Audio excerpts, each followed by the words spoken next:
Ake sinibingelele siphinde sinamukele kwi-channel yenu eniyithanda kakhulu iMlula TV. Ake ngithi nje mawuqala nqa ungena kule channel ngicela usubscribe bese uklikha i-notification bell ukuze thina njalo masifaka ivideo entsha kubo wena oyithola kuqala.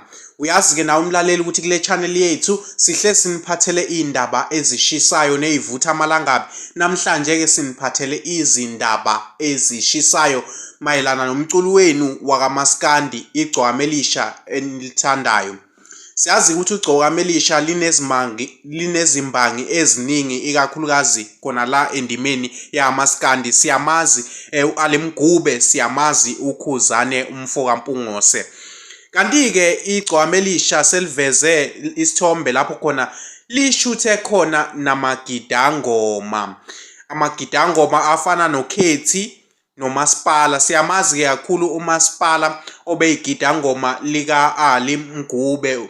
Sekuvela ngathi kubonakala ngathi usezoba igidangoma lalo ke laphana igcokama elisha benaye ke uKhethi. Siyamazi ke uMasipala benokungcweka okanye benokudlalisana nomcombololo obejwayele ukucula aphinda agide naye uKhuzani uMfokampungose. Sekubukeka ngathi ke manje sebabathathile labafana boyi2 sebawugidela lona igcokama elisha. Kodwa ke umcombololo asazi ngaye umcombololo ngoba siyamazi kade wagcina nokuvela ikakhulukazi kuKhuzani. Abantu esibabonile ilaba ababili ebebegidela uAli Mgube ukuthi bona sebazosebenzisana nalo ke igcokama elisha.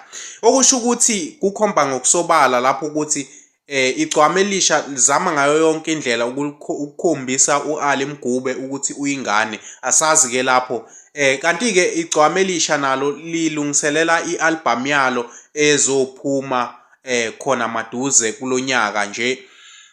Mhlambe ke sogcina sisibabona abafana baperforma bashaya ingoma nalo ke laphana igcokama elisha. Siyabonga kakhulu umlaleli ngokuba nathi. Ngicela ningakhohlwa ukusubscribe. Ngithi ke mina bye bye.